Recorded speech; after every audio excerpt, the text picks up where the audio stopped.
La verdad es que la primera vez que estoy aquí en Santa Rosa y no me había imaginado que era un pueblo tan lindo con la gente tan linda. Ahora estuvimos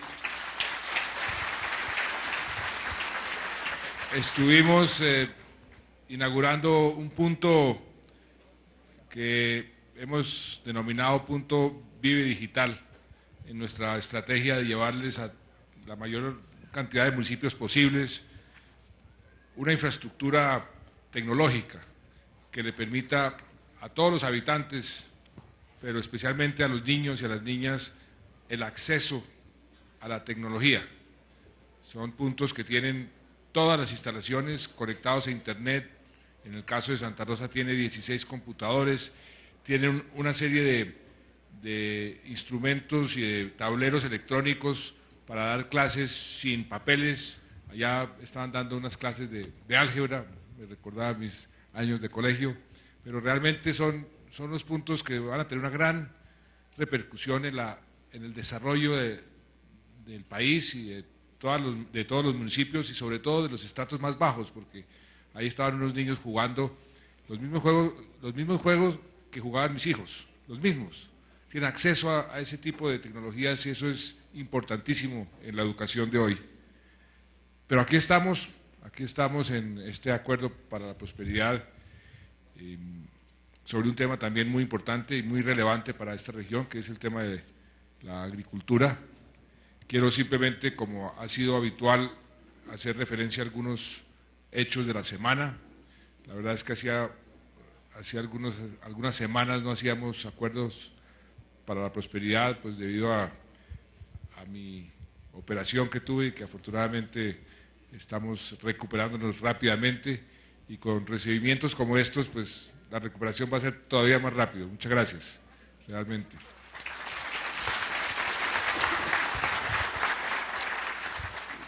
Esta semana tuvimos un Consejo de Ministros donde evaluamos la ejecución de ministerio por ministerio del presupuesto. La verdad es que la ejecución va bien. Hay algunos ministerios que están un poco rezagados, pero ya dieron las explicaciones. Eso es algo importantísimo porque la ejecución es lo que realmente mide la eficiencia del gobierno, cómo se ejecutan los dineros.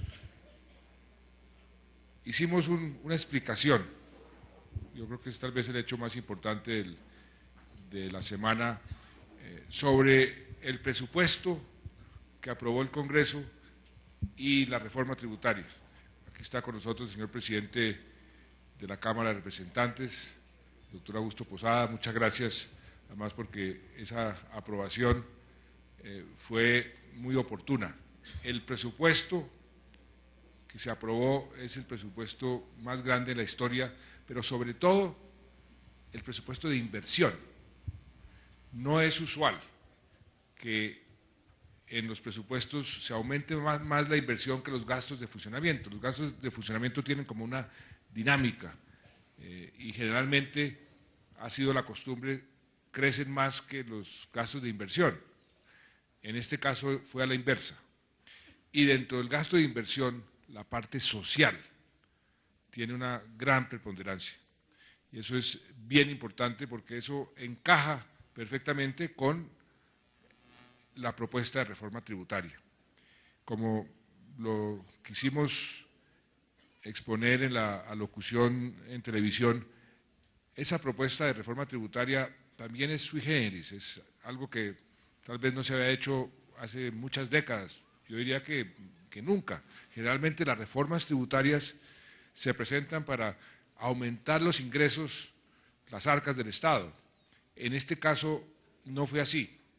En este caso se hizo una reforma para tratar de buscar unos objetivos muy concretos. El primero de ellos es que nuestro país salga de esa lista tan vergonzosa en la que estamos, infortunadamente, y es la lista de los países más desiguales, no solamente de la región, del mundo. Eso no tiene razón de ser y por eso lo estamos corrigiendo. ¿Cómo se corrigen ese tipo de situaciones? Por vía del sistema tributario y por vía de la forma como se gasta, como se invierte los recursos. Entonces, por eso les decía que están los dos fenómenos muy ligados, el presupuesto y la forma como se va a invertir, haciendo énfasis en lo social y en las poblaciones más pobres, pero también vamos a meterle mano a la parte de los ingresos, de la forma como se recaudan los impuestos. Generalmente, los países usan el sistema de impuestos para buscar mejor equidad y los sistemas tributarios ayudan a que los países encuentren esa mayor equidad.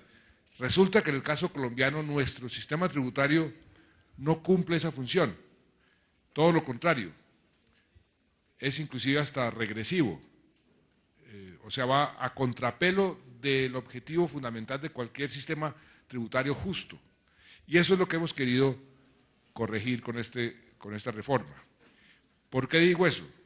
Porque en Colombia hoy las personas que ganan un salario mínimo o que ganan 2 salarios mínimos o que ganan 3 salarios mínimos acaban pagando, que son digamos entre 500 a 1,5 millones, 2 millones, hasta 3 millones de pesos, acaban pagando más que las personas que están ganando entre 7, 10 o hasta 20 millones. Los primeros están pagando entre 4 y 6%, y los segundos están pagando, a veces no pagan nada, a veces pagan 2, 3 o 4%. O sea que el sistema, en lugar de poner a pagar más a los que ganan más, ponen a pagar más a los que ganan menos. Eso lo vamos a corregir. Y por eso todos los colombianos que ganan entre 0 y 3.350.000 pesos van a salir totalmente beneficiados porque van a pagar 0 impuestos. Se les va a devolver plata que pagan en impuestos y que a veces no se dan cuenta que están pagando en impuestos a través, por ejemplo, de las retenciones. Por eso toda esa población entre 0 y 3.300.000 pesos paga 0 impuestos. Entre 3.300.000 pesos y 5.150.000 pesos comienzan a pagar un mínimo que de todas formas es más bajo que lo que están pagando hoy. O sea que hasta 5.150.000, todos esos colombianos que son, óigase bien, el 99% de la población que trabaja, van a salir beneficiados. A partir de 5.500.000, 5.150.000, comienza una curva a obligar a los que ganan más de esa plata, de ese dinero, de ese ingreso, a pagar un mínimo, que comienza por 5% y se va subiendo hasta un máximo de 15%. Pero, ojo, las personas que ganan, digamos, 20 millones de pesos al mes o 30 millones de pesos al mes, que están pagando sus impuestos normalmente, tampoco se van a ver afectadas.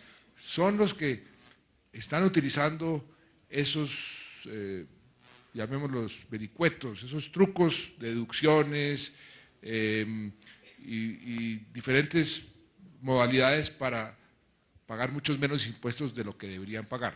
Los que pagan los impuestos que toca pagar no nos toca tampoco. Son muchísimos colombianos que se aprovechan del sistema para no pagar impuestos, evaden los impuestos. Esos son los que van a ser afectados. Pero lo importante es que con esa reforma, Colombia, que está en este momento al lado de Haití, como uno de los países más desiguales de la región y como el 7º país más desigual de todo el planeta, con la reforma va a pasar a ser un país promedio. Vamos a quedar entre Chile y México, más hacia el lado de Costa Rica que de Haití. Eso es un paso importantísimo en nuestra política social y en nuestra política de hacer de nuestro país un país más justo. También la reforma tributaria tiene un elemento muy importante para generar empleo formal, o sea, empleo estable, empleo duradero. Cuando nosotros hemos sido muy exitosos en la creación de empleo, mientras en el mundo entero las filas de desempleados, ustedes han visto por televisión, crecen y crecen en todo el mundo, nosotros hemos creado 2 millones de empleos en estos 26 meses de gobierno. Pero mucho de ese empleo es un empleo informal, es un empleo transitorio. Y cuando uno hace como una especie de encuestas entre la gente que dice, sí, me consigo un empleo, pero yo preferiría un empleo más formal, más seguro, pues eso es lo que queremos. Y por eso lo que también estamos proponiendo en la reforma tributaria es reducir el sobrecosto, el impuesto que hoy existe para generar empleo formal. Hoy cualquier persona que se engancha hay que pagar un sobreprecio del 30% en parafiscales que van a financiar el SENA, que van a financiar el Instituto Colombiano de Bienestar Familiar y que van a financiar parte de la salud. Vamos a quitar ese sobreprecio y vamos a reemplazar esa fuente, porque estas entidades son muy importantes. El SENA es una entidad importantísima, el Instituto Colombiano de Bienestar Familiar también es importantísimo. Entonces no vamos a afectar los recursos para estas entidades, ni para la salud, sino que vamos, y fíjense ustedes lo justo, en lugar de gravar el trabajo, vamos a gravar las utilidades de las empresas. Entonces, con un 8%, que es el cálculo que hemos hecho, más o menos de los recursos que serían necesarios para financiar, para reemplazar la fuente de financiación para el SENA, para el ICBF y para la salud, pues entonces bajamos el impuesto de renta de las empresas en un 8% y ponemos un impuesto con destinación específica para estas entidades y para la salud que reemplace lo que antes se pagaba por vía del impuesto al trabajo. ¿Eso qué va a producir?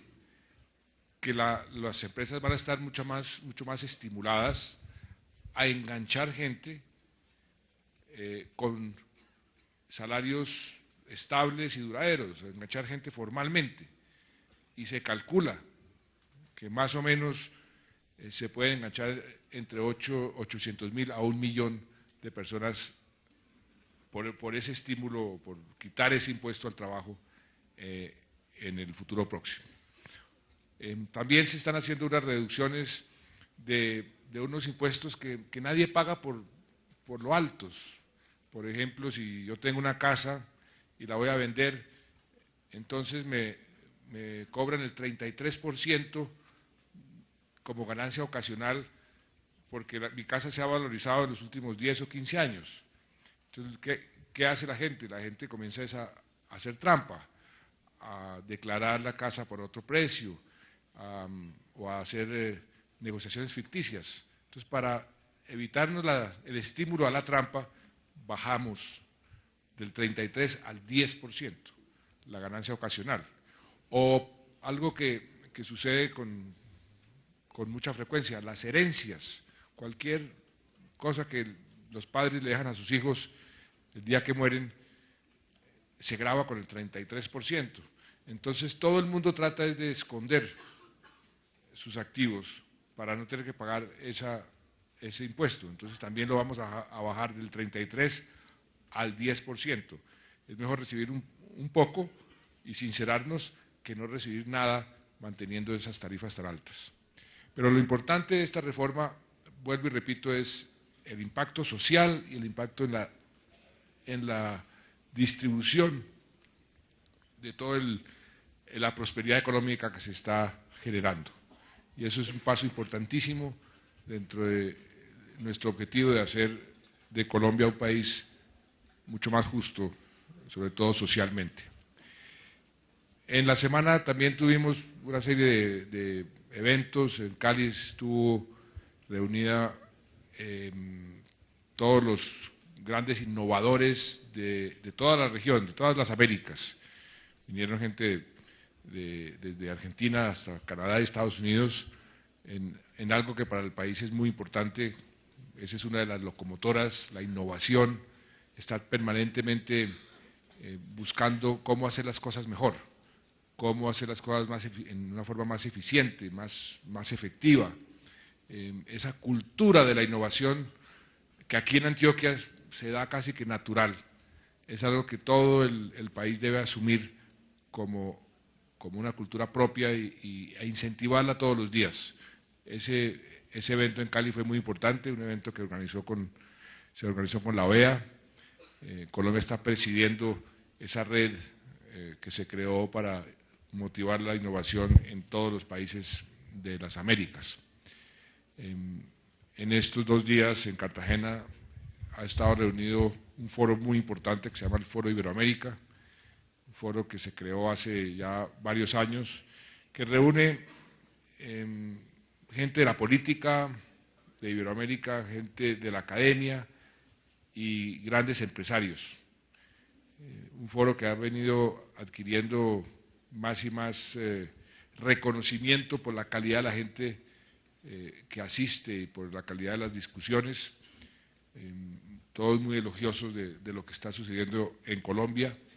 Aquí estuvo el presidente Felipe González, el presidente Lagos, el expresidente de Bolivia, Jorge Quiroga, estaba empresarios muy importantes de toda la región, entre ellos Carlos Slim, considerado pues la persona más rica del mundo, todos elogiando la forma como Colombia ha venido progresando y ha venido poniendo en marcha esas políticas sociales, las políticas que están permitiendo que Colombia irrumpa en el escenario mundial con más relevancia y con más peso específico.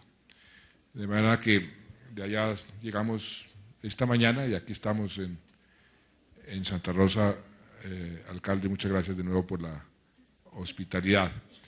El tema agropecuario es un tema para el país también de inmensa importancia, también es otra de las locomotoras que hemos identificado. Se celebró en Medellín esta semana también un gran seminario sobre seguridad alimentaria. ¿Y por qué es tan importante ese concepto de seguridad alimentaria?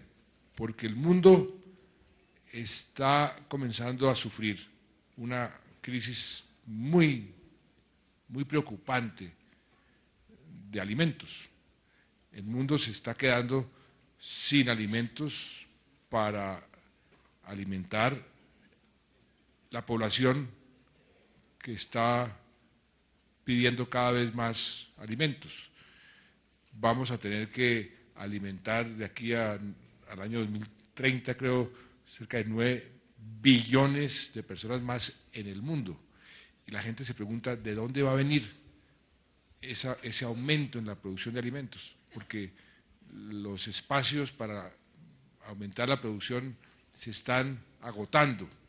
Pues bien, Colombia es uno de los países, de los 8 países que ha identificado la FAO como un país con un enorme potencial para producir más alimentos.